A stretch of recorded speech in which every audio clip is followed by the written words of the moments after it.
In midsummer, if you look over the land of northern Jiangsu from the air, there is only one feature that can be summed up, and that is green.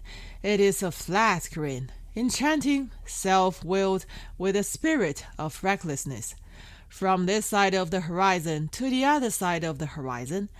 However, if you look at it from the details, the vast green becomes very specific, nothing more than one leaf after another. There are too many leaves, too dense. Who would pay attention to them?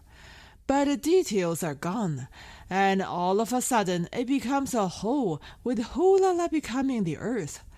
However, this is light green. In this vast light green background, also dotted with other greens. These greens are dark, old, and blackish, in large clumps, but they are trees. They are small forests surrounded by endless rice paddies. In fact, they are villages. From a height, or rather from a distance, the village is not, as one might imagine, the houses. Nope. They are small woods. They are composed of locust, poplar, mulberry, willow, neem, and paulownia, not neat or square, with a natural attitude. Among them, locust and poplar are their absolute main force, with a dominant position and an overwhelming advantage. They are not held down by the sky. On the contrary, their burly and tall figures support the sky. They also wrap chaotic and low grass houses under their shadows. The grass houses are just below the trees, and these grass houses are the foundation of the village. They are very old.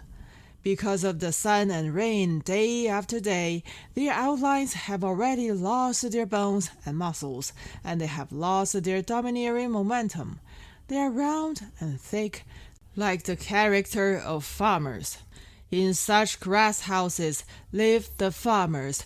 They are under the round and thick eaves, weddings, funerals, marriages, welcomes, and sendings, accompanied by firewood, rice, oil, and salt, repeating the monotonous, indispensable, and countless sophistications. Generation after generation, decade after decade. Naturally speaking, the village is quiet, but there are countless bird nests on the tall tree canopy, which is a paradise for magpies and gray magpies. They can make trouble. Every morning and evening they keep making noises. When they are noisy, it is often a time of restlessness. Such noise means the beginning of the day, and at dusk it also means the end of the day. The rest is boundless silence. Chickens are in the grass, ducks are in the pond, pigs are in the pig pen, and they enjoy themselves. Dogs are much freer, but they are not wild dogs after all. They're on their own land, walking, seeing, smelling, meddling, or nothing. When it comes to heat, use its nose to find one, back to back, and get things done. Even if a female dog is pregnant, it is not known whose child it is carrying. At this point, cats are not good. The movements of cats are louder, even louder than people. At every turn, they are hoarse and fight violently. Of course, there is another, the smaller world beneath the tall, dense little forest, which is made up of some low vegetation, say shrubs, bamboo, and reeds. They are on the edge of the river, or in front of the house and behind the house, where mice and snakes live, where dragonflies and butterflies live, and of course, hualings and sparrows, which have nothing to do with farmers. People don't bother to care about them either. Of course, there are also rivers among villages and villages. It is said that they are rivers. In fact, they are the roads on the land of northern Jiangsu. They twist and turn. They turn a corner without any reason and without any omen, but connect the distance, making the distance further, intricate and blurred. This is an outline of the land of northern Jiangsu. The farmers on the land of northern Jiangsu have lived here for generations. family by family, household by household. In addition to being in the fields, they sometimes walk around in irregular alleys, occasionally stop to chat a few words, borrow a little soy sauce, needles and threads, or go to the river to wash rice, wash toilets, and pound clothes. Money has nothing to do with them. Then again, the farmers have no money in hand. If anyone can take out 7 or 8 dimes, it must be a major event in the family, either red happiness or white mourning. The seedlings were growing in the ground and growing gratifyingly. Slowly, their leaves turned from bright green to dark green, and from dark green to emerald green. And now, from a distance, they were a little black and shiny, exuding a strong, vigorous, oily green. In comparison, one village's rice growth is better. Without other reasons, one village's irrigation is better. Rice is not wheat. Wheat enjoys a drought. If too much water is in the soil, its root system will rot. Rice is different. Rice cannot live without water. Most of the time, the rice is standing in the water, and it wilts when it runs out of water. After becoming the brigade branch secretary, Wu Manling did nothing else. Her first job was water conservancy. She came to the commune, rushed directly to the canteen of the Revolutionary Committee of the commune, and blocked Director Hong of the Revolutionary Committee at the wine table. Wu Manling was unscrupulous. In front of the leaders of the Revolutionary Committee at this table, she criticized Director Hong as soon as she came up, and even used the nickname of Director Hong. Wu Manling said, "Canon Hong, you do not support the career of young cadres." Canon Hong had participated in the Battle of the Transition River and left sequelae on the battlefield where the killing sound was overwhelming. As soon as he opened his mouth, he became a 25mm diameter howitzer produced by the United States. Canon Hong looked at Wu Manling, blinking his eyes, his white cheeks laughing. Director Hong put down the wine cup, but his voice became smaller. First, he asked Secretary Little Wu to sit down, put the problem on the table, and talk slowly.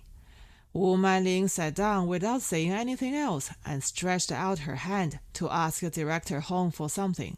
There were 2 in total, a 25-horsepower Dongfeng diesel engine and a water pump. Wu Manling was a brainy person after all. She asked the Revolutionary Committee for merchandised irrigation equipment to show that she had a vision. For so many years, one village's irrigation had been using the most primitive old windmills. The old windmills were framed by the river, like a large pile of patches in the sky. On a windless day, no big patch helped. They still had to rely on human power to tread water wheels with both feet. A large group of strong and laborious men could only hang on a water wheel, which was similar to hanging a large roll of bacon, and it couldn't quench the thirst of the earth. Wu Manling sat diagonally opposite Canon Hong, spread her palm in front of Canon Hong, acted like a spoiled child, and said, "Canon Hong, do you give them or not?" Canon Hong looked at Wu Manling's palm, at Wu Manling's arm, attached, glancing at Wu Manling's chest, didn't speak. He picked up the half bottle of Yanghe Dachu on the table and said, "Drink first." Wu Manling acted coquettishly to the end, and said, "I won't drink with you." Canon Hong looked at the people around him, smiled broadly, and said, "Little Wu, if you have the guts to drink the wine in a bottle, Dongfeng 25, I will give it, and the water pump, I will also give it." Wu Manling did not hesitate. Her movement was fast, and it was not an exaggeration to say that was wind and electricity chasing. Wu Manling lifted the bottle of Yanghe Dachu, raised her neck, and poured it. In the end, she put down the wine bottle, straightened her neck, and her eyes were full of tears. Wu Manling whispered, "Director Hong, I represent the 659 poor, low, and middle farmers in one village. Thank you. The scene was originally noisy and relaxed, but Wu Mailing added this sentence after her feat, which was subtly touching. No one knew where the moving power came from. Quiet at the wine table. Canon Hong said, "Little Wu, you make a report." Wu Mailing did not make. She took out a piece of paper from the military satchel and spread it out in front of Director Hong. Director Hong did not expect this, began to touch his pockets. He was looking for a pen. Wu Mailing took out the pen, unscrewed the cap, and delivered it to Director Hong's right hand. Wu Mailing said, "Director Hong, I drank the wine, and am drunk anyway. If you don't agree, I will stare at you every day, eat where you eat, and sleep where you sleep." What she said was unreasonable, funny, and the already touching scene suddenly became exciting again. Everyone was laughing. Wu Mailing was unaware. Director Hong did not smile. He looked at everyone with a serious expression, and suddenly fired 7 howitzer shells in his throat. "Whoever agrees, applause for passing the request."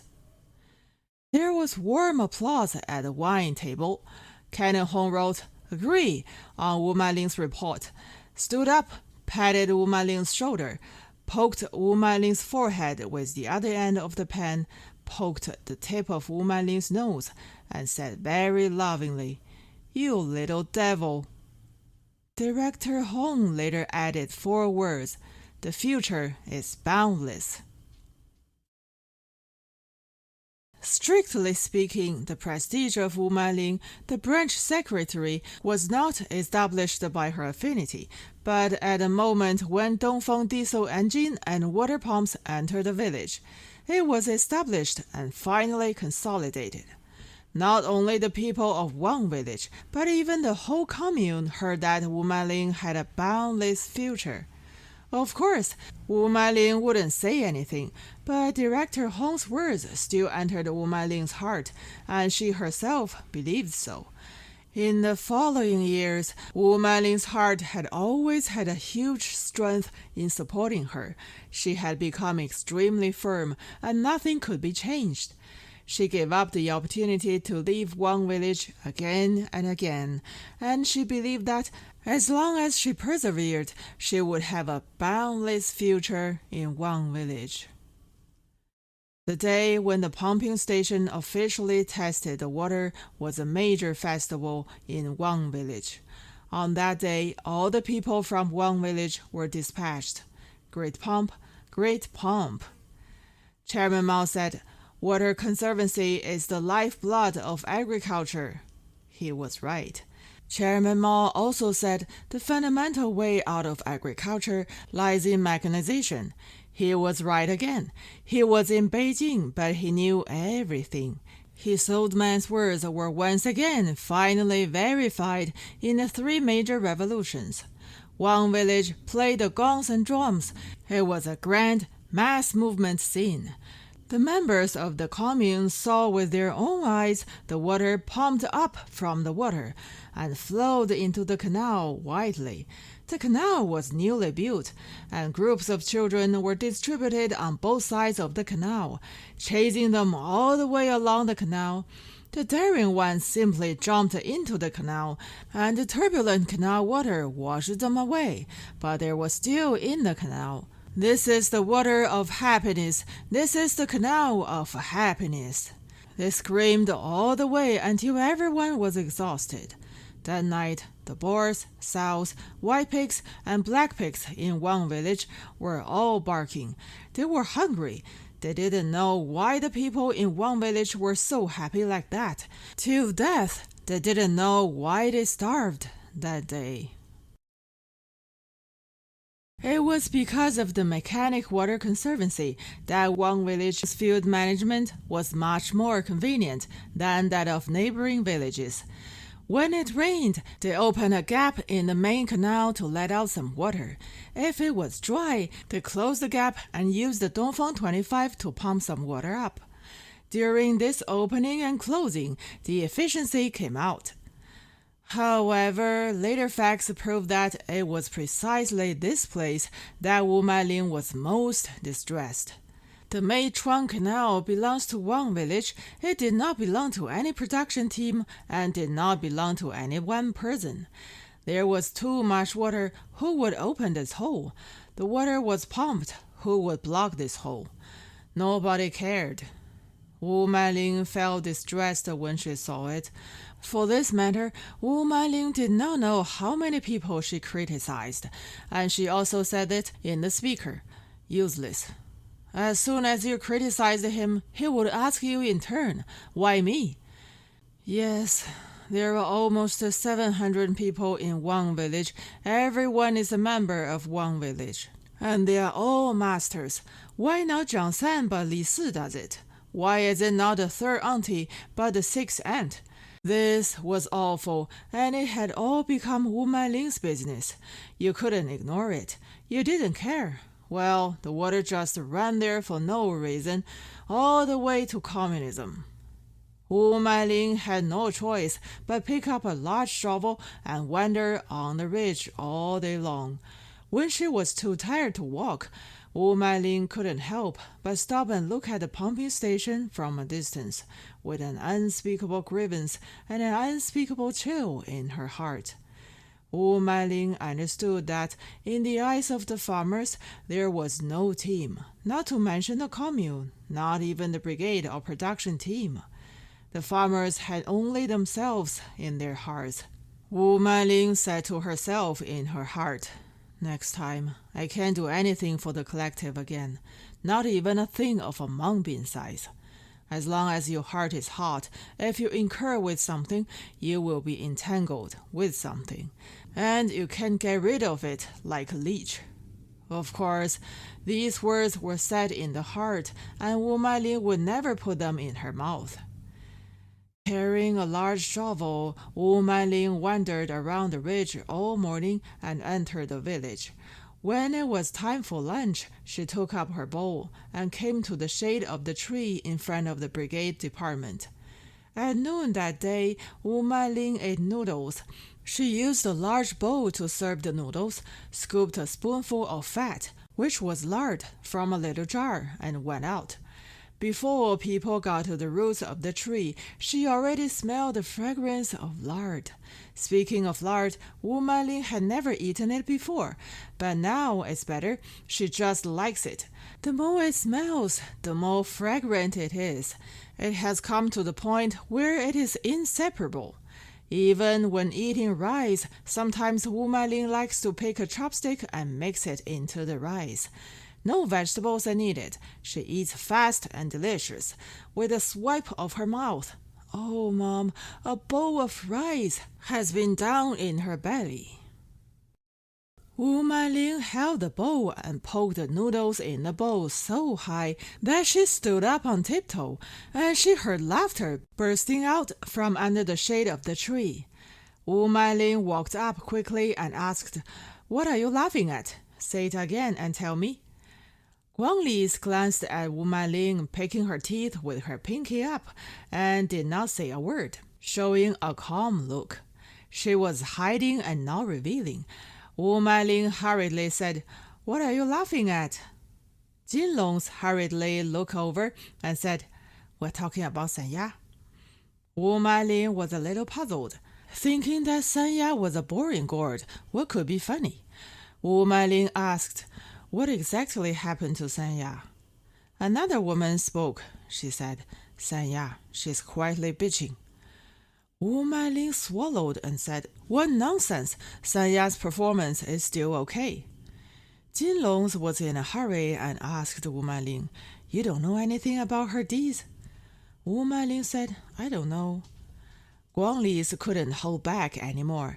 That's how Guanglis was, always saying the most crucial words in key moments. She slapped Wu Meiling on the shoulder and said in conclusion, "She has made Duanfang happy." 4 or 5 women laughed again. This is how touching topics are. After laughing once, you can laugh a second time. And after laughing a second time, you can laugh a third time. It can be reused and enjoyed repeatedly. Wu Meiling did not smile. As an unmarried woman, she has not yet fully and deeply grasped the wonderful meaning of being happy and does not show a sudden realization or tacit understanding. Seeing that, Jinlong was in a hurry and could only use the vernacular to pick the things up. Duanfang has slapped her. The women stopped laughing. Slapped? Meaningless. What else is slapped to be chewed on? Like clear soup, watery. Only being happy can come hot and nourishing. Wu Meiling stopped chewing and understood. She seemed to have gotten a serious blow and blushed. Wu Meiling was very dissatisfied with her blushing. Wu Meiling said, "Impossible." Wu Meiling said, "How is it possible?" Guangli said, "Why is it impossible? 1 male and 1 female, just right." The women laughed again, but Wu Meiling still didn't smile. Her face was already quite ugly. Wu Meiling said, "Impossible. How could Duanfang like her?" Jinlong lowered her voice and said, "Duanfang climbed the top of the wall the night before yesterday, and he climbed all the way to Sanya's bed. Did you see it?" Wu Meiling asked back. Secretary Wu didn't know it at all, but there was an aggressiveness in her voice. "No," Jinlong said. "Seek truth from facts." Wu Meiling said, "Don't spread rumors without basics." In fact, Wu Meiling's performance this noon was too much. Back at the brigade, Wu Meiling threw the remaining half bowl of noodles on the table and sat on the edge of the bed, stunned. It stood to reason that Duanfang and Sanya's affairs had nothing to do with her, and the branch couldn't control it. Neither the public nor private had anything to do with her. But Wu Meiling was still angry, heartbroken. To put it to the bottom of her heart, it was sad, maybe a little jealous. This jealous didn't make sense. What kind of jealous was she being? "Sanya, you're amazing. Without making a sound, you fish what should be fished. Duanfang, you're the same. How can you fall in love with Sanya? Don't say what class she's from. Just say her person. What's so good about her? Is there anything you can get excited about? Nothing." For no reason, Wu Meiling felt that Sanya had compared and succeeded her, and she was seriously injured. "Duanfang, you're not a thing. Sanya, you're less than a thing." Wu Meiling opened her blank eyes and looked around blankly for no reason, kind of like crying. "It is one village eventually. It's too small. The village is just both sides, and the alley is only as long as a chopstick." In the afternoon that day, Wu Meiling and Duanfang met at the entrance of the village. Wu Meiling's heart suddenly tightened and trembled. Wu Meiling couldn't help but sneer at herself. But Secretary Wu didn't sneer. It was a real smile, and it really hung on her face. Duanfang greeted. "Secretary Wu is busy." Wu Meiling said, "I'm not busy." But her voice was not right and trembled a little. Duanfang stood still and was about to take advantage of this opportunity to speak to Secretary Wu. He wanted to join the army in the fall, so he should hand over the message earlier, and it was always good to hint. But Duanfang is like this. The more he thinks about it, the more he can't say it out loud. It must be that he has lived under others for too long. Duanfang thought of being a soldier in his mind. He lowered his head and rubbed the soles of his slippers on the ground constantly. Going, coming back. Going again, coming back again. After all, Wu Meiling is Wu Meiling. She was already well. She put down a big shovel on her shoulder and said, "I'm really busy and care about you guys. How has your recent performance been?" Duanfang thought about it and said, "Just like that." Wu Mailin said, "How can it be just like that? What is that?" Wu Mailin glanced at Duanfang with reproach in her eyes and said, "Duanfang, it's been a while since you came back, so you can't sway like this. No matter how, you're a high school graduate and a talented person. You have a boundless future. You always have to perform well. If there is any chance in the future, you have to gag the mouth of the mass first, so that I can help." Wu Mailin's remarks were reasonable. There were both affirmation and hope for Duanfang. There seemed to be a little dissatisfaction in her tone, but in general, it was for Duanfang's sake, and Duanfang got it. Duanfang stopped, smiled, changed to rubbing his hands, and said, "Thank you, Secretary Wu." Wu Mailin picked up the big shovel on the ground, put it on her shoulder again, glared at Duanfang, and said, "Secretary Wu again, Secretary Wu, how many times have I told you to call me Sister Wu, or Mailin?" Duanfang bit his lower lip into his mouth and said, "How can it be?" Wu Mailin laughed again and said, "Is my name poison? And it kills people as soon as I put it in your mouth." On the way back to the brigade, Wu Mailin deliberately took a detour and came to Sanya's house. The patio gate was open but empty. Wu Mailin hesitated, not knowing whether to go in or not. Just stopped. At this time, Sanya was carrying a small wooden basin and just came out of the main room and saw Secretary Wu carrying a large shovel standing at the gate of her house. She was stunned for a moment, and Wu Mailin was also stunned. But Sanya was obviously frightened. She came again. Sanya walked back with the small wooden basin. Wu Mailin stopped Sanya, and Sanya stood at the door of the main room with a wooden basin, her bag, and her long braid. Kong Su-zhen's voice came from the hall. Kong Su-zhen greeted in the main room. "Is it Secretary Wu? Enter the room and sit down. I can't stand up." Wu Mailin stood outside of the patio, thought for a while, and went to the house. Kong Su-zhen was lying on the straw mat. Her knees seemed to be inflamed. Sanya followed behind Wu Mailin and brought back the small wooden basin in her hand.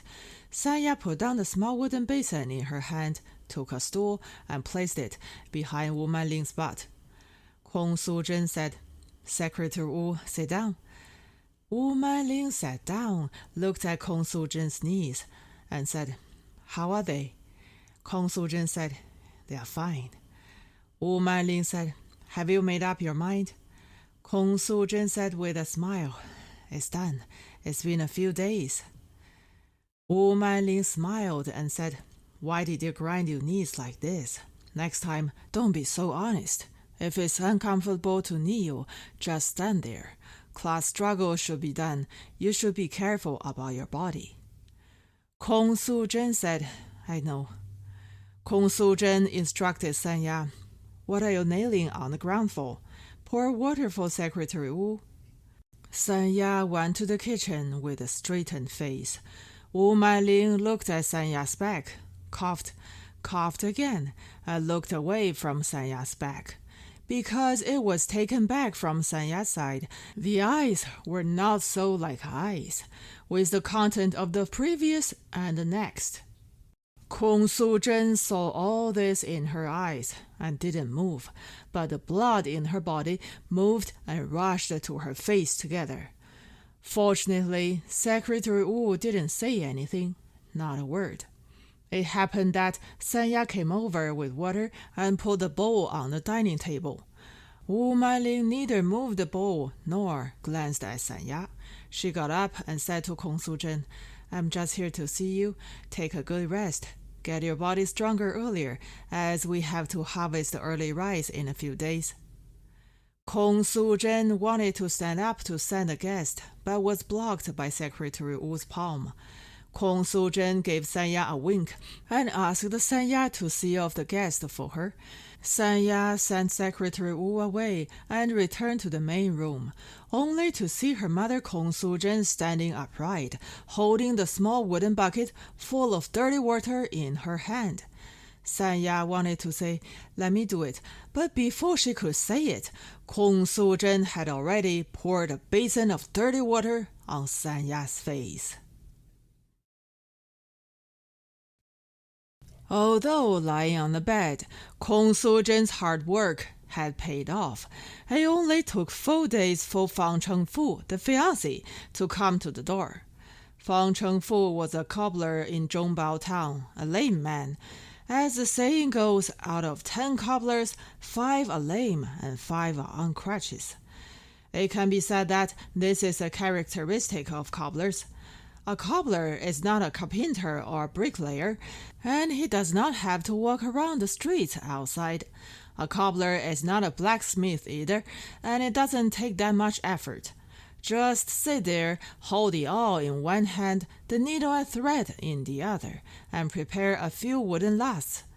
So, generally speaking, if there is any major defect in the child's leg and feet, the parents will let the child choose this line of work. On the other hand, as long as a person is a cobbler, he generally knows what kind of situation he is.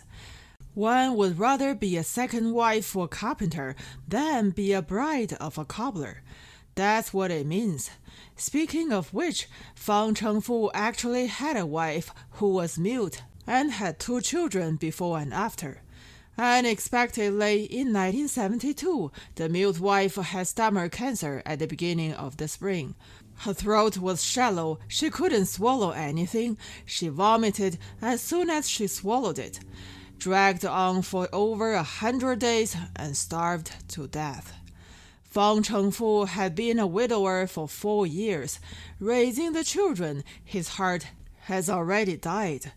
Who would have imagined that Fang Chengfu would have the day when all the bitterness gone and sweetness come? No one thought of it. He, Fang Chengfu, was going to be the bridegroom again at this age, and she was still a virgin girl. No wonder the crippled old cobbler kept kowtowing to his mute wife's memorial tablet. Fang Chengfu got up early in the morning, paddled a small sampan, and came to Wang village. Good luck along the way, and encountered a tailwind. Tailwind was also a rich road. Fang Chengfu pulled a small sail. The sail was full of wind and bulged. Fang Chengfu looked at the sail. His heart was hot, and the crotch of his trousers also bulged, bulging all the way. After the noon, the little sampan came to Wang village. After asking twice for directions, Fang Chengfu moored his small sampan on the pier behind Kong Su-zhen's house. Fang Chengfu collected the sails, tied the small sampan, picked up pork, brown sugar, and 2 bottles of roasted barley alcohol in bulk, set up his crutches, and went ashore. Although Kong Su-zhen was determined on the issue of making her daughter marry, when Fang Chengfu really entered the door, Kong Su-zhen still regretted, almost heartbroken. Hard to say, and kept gazing at Big Braid. She didn't say anything, but her self-esteem was still hurt and sighed for her daughter. No matter how, Big Braid should never bring such a person to the threshold of her home. Fang Chengfu's legs and feet are not good, and he is bald. This is another characteristic of cobblers. Generally speaking, cobblers hold an awl in one hand and a needle in the other, and rub the awl on their heads before each stitching motion. There is oil on the hair, so the awl is lubricated by this. After a long time, it became a matching habit, and the hair was rubbed off one by one. These are all second. What Kong Su-zhen didn't like the most was the smell of this cobbler. As soon as he entered the door, he didn't say anything and put the pork, brown sugar, and sake on the table and moved it to the most conspicuous position, showing off. This is a particular habit of the people in a small town. He is obviously poor and sour, and it is actually nothing. But he intends to make an appearance of big bowl with thick soup. In fact, it is more poor and sour, but it is not as rich, as generous as the real poor. Intolerable. It's not like Kong Su-zhen has never seen the world. What are you doing, Fang Chengfu? Show it to whom? Whose home is this? Another point that Kong Su-zhen didn't like very much. Fang Chengfu didn't say anything. When he meant yes or okay, he always gave a quick thumbs up. Kong Su-zhen thought, no wonder his deceased wife was a mute. But you have a good tongue. Why are you dumb? Fang Chengfu's thumb was like an actor. It appeared as a general and then hide like a minister. Which play is this? It's all weird. In a word, Kong Su-zhen didn't like him. Of course, even if she looks down on him, the daughter still has to marry. At this point, there is no bargaining and no trading.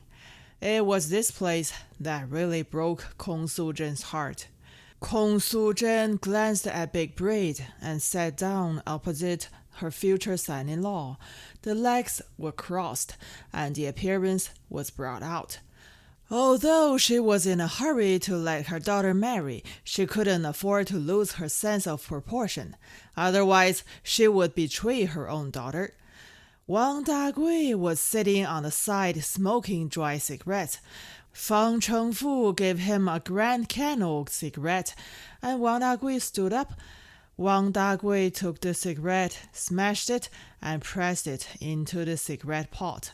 He thought to himself that he didn't want to go to Zhongbao Town anymore in his whole life. The really busy one is Big Braid. Like all matchmakers, Big Braid is adjusting the atmosphere, talking nonsense, and saying good things. The matchmaker Big Braid is actually quite easy, as Kong Su-zhen has already handed her the trump card. The first is to live, and the second is to be a man. After a blind date, get married immediately. The sooner, the better. It is such a principle. Of course, Kong Su-zhen didn't need to explain to her how to say it so as not to hurt the girl's dignity. Big Braid's mouth eats grass and spits out milk. She has such a special function. In fact, Big Braid has already paid Fang Chengfu the bottom line. San Ya's class is not good, but she wants to improve. She doesn't want anything else. She just wants to join the working class earlier. Fang Chengfu doesn't understand class. He really doesn't understand, only knows how to mend the soles and put on the shoes. Of course, women are good, and young women are better. He understands this. Being polite was done, responding falsely was done, and Big Braid's mouth was a little tired, and it was time to take a break. She came to the east wing and saw San Ya. Seeing San Ya was fake. It was true to invite San Ya into the hall to sit for a while. In any case, as a necessary step in a blind date, it is always a necessary procedure for both men and women to meet in the main room. In fact, San Ya has already met Fang Chengfu. As an experienced person, Big Braid understands this very well. Generally speaking, when the future sons-in-law come to the door, the matchmaker will arrange them to sit on the west side of the main room with their faces to the east. In this way, the girl hiding in the boudoir can watch from the gap of the door. If she wants, she can come out, or not. If she doesn't want to, she will definitely not come out. San Ya didn't go out. She didn't say anything, sat on the edge of the bed, just didn't say anything, didn't move. She lowered her head and looked at the lower right with a pair of eyes weakly, in a trance. Big Braid sat next to San Ya, stretched out her hand, touched San Ya's head, touched San Ya's braid, and finally slapped San Ya gently on the back. The meaning of these 2 slaps is very clear. They are telling Sanya to stop making trouble. This is the end of the matter, and the matter is settled as it is. Sanya raised her head, looked at Big Braid, and suddenly spoke. Sanya said, "Thank you."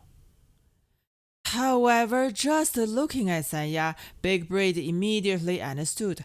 How come is this thanking her? It's the thought of biting her. When Big Braid returned to the main room again, she spoke significantly less, seemed to be hit.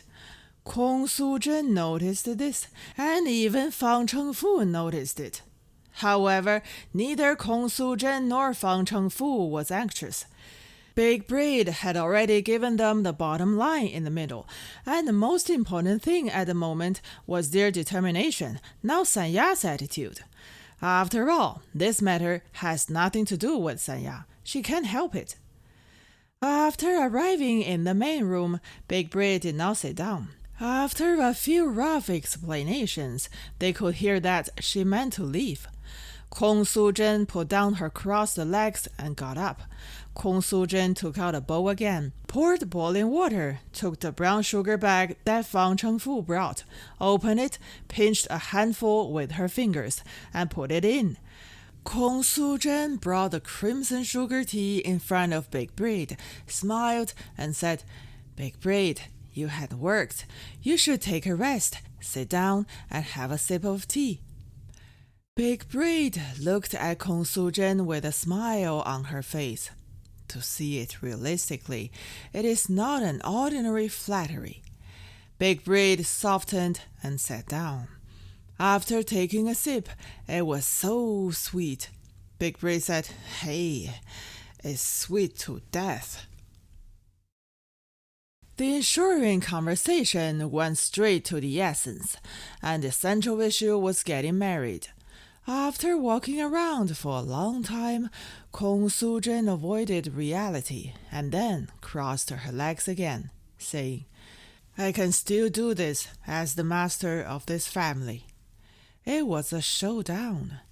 It's like saying that the girl is yours. The central problem is no longer the problem. Talking step by step, the next topic is naturally the time to marry.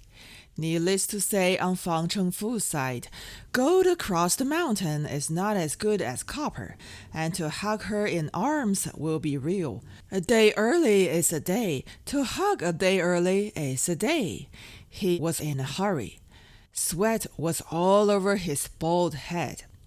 In fact, Kong Su-zhen is also in a hurry, to an extent no less than the old bachelor who is in a hurry. However, Kong Su-zhen's sophistication and self-esteem were manifested at this time.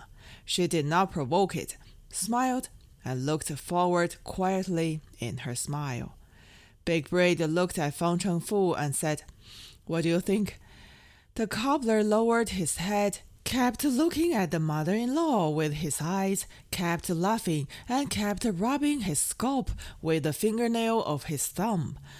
The cobbler said, "I listen to Mama." Big Braid almost sprayed out. This old cucumber was painted green and pretended to be tender. Without a start, he was like Mama, too mushy. After all, the old bachelor was from the town, no matter how honest he pretended. He was very slick in his bones, and he was too shameless. The old bachelor's mama really worked. He kicked the ball to Kong Su-zhen's side again, and Kong Su-zhen didn't know what to do, still smiling. But the smile was getting hotter and hotter.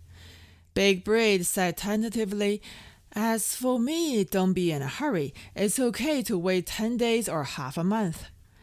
The words were calm, but they were anxious. How can anyone get her daughter married for 10 days and half a month and say no rush? Kong Su-zhen finally spoke. Kong Su-zhen looked at Big Braid and discussed with Big Braid, "Sanya's body is weak, so don't let her cut rice again this year." This sentence can very well reflect the love between mother and daughter. very considerate. Big Braid pinched her fingers in her heart, and it only took 10 days to cut early rice. It seemed that Sanya really broke Kong Su-zhen's heart. Sanya, this hot potato, Kong Su-zhen didn't want her to stay for a day. Big Braid got off the donkey along the slope and said, "That's what I thought." The cobbler smiled. This time it was a real smile, but his real smile was even uglier than his fake one. His nose and eyes were crowded together like the sole and upper of a shoe. Fang Chengfu had been struggling with his excitement on the waterway back. As the old saying goes, the villain gets rich like suffering. That's right. Fang Chengfu's excitement had indeed reached the level of suffering. Apart from paddling as hard as he could, Fang Chengfu couldn't find a way to express himself. He had suppressed it for too long and had become a character, a habit, and a way of life. The joy falling from the sky had naturally become a test. The crotch was stable, and it actually became well behaved. There was no trouble, and no strong response was made. Presumably, he was also tired. Fang Chengfu was full of gratitude. He wanted to thank something. He must thank something. Just didn't know who to thank. Who gave Sanya to him? It was a mystery. Fang Chengfu couldn't find the answer to the mystery, and he was troubled by it. According to common sense, Fang Chengfu should have been a bachelor all his life, but he still got married. And now he's about to marry a second one. That's a flash girl. Fresh. What else can Fang Chengfu say? What else can he say? Only self-injury can express his ecstasy. Only self-injury can express this emptiness of gratitude. Fang Chengfu said to himself, "I'd rather lose 10 years of lifespan. I'd rather live 10 years less." At the same time, he unfoundedly enlarged his lifespan to 92 years old. After subtracting 10 years, he was left with 82. Enough is enough. There's still time to be earned. God, where are you? Why are you being so nice to me? I'd rather lose 10 years of lifespan. Fang Chengfu was almost confused. Looking at the sky is not the sky, and looking at the water is not the water. The heart is beating, the mouth is singing. He didn't notice at all that there was a person walking along the riverbank. It was Duanfang. Duanfang followed Fang Chengfu's small sampan all the way and witnessed the widow's madness. The wilderness was very empty, with all the evening sun and all the evening wind. Duanfang looked around, turned around, and shouted at the small sampan in the river. "Hey!" Fang Chengfu stopped. He thought the person on the shore was going to cross the river. Although he was in a hurry, Fang Chengfu let the small sampan dock. He wanted to help others, anyone. Fang Chengfu shouted to Duanfang, "Where are you going, little brother?" Duanfang didn't answer. He walked slowly from the riverbank to the river, stood there, looked at Fang Chengfu from head to toe, and started to take off his clothes. First the top, then the pants, and finally the briefs. This kind of battle is special. This little brother is interesting. Duanfang went barebutt, crossed his arms, and stepped onto the small sampan. As he crossed, the thing in his crotch swayed very quietly. Fang Chengfu looked at what was in Duanfang's crotch. It was big and strong, and he was suddenly scared and wanted to go. But it's too late. Duanfang stepped up, sat down, and began to help Fang Chengfu clean up. He threw everything he could see into the water. Finally, he reached out and asked for the oars in Fang Chengfu's hand. Fang Chengfu gave him one. Duanfang took it, broke it, and put it in the water. Still want it? Fang Chengfu gave him another one, and Duanfang broke it again and put it in the water as well. Problem occurred. Fang Chengfu knew something had happened. He looked at Duanfang. His mind was calculating quickly, but there was no result. Duanfang said, Fang Chengfu, do you know me? Fang Chengfu put his hands on the boat and said, I don't know. Duanfang said, I know you. There is no one in Zhongbao town that I don't know. Fang Chengfu said, if I'm sorry for you, you tell me. Duanfang ignored him. He was bored for a long time, laughed, and made Fang Chengfu laugh. Duanfang looked at Fang Chengfu and said, Sanya, I slept with her. This sentence fell from the sky and hit Fang Chengfu's head directly. He glanced at Duanfang's crotch and was also bored for a long time. Fang Chengfu finally said, It's okay, it's okay. Duanfang raised his voice and said, Not okay for me. She's my woman. You are not allowed to come to Wang village again.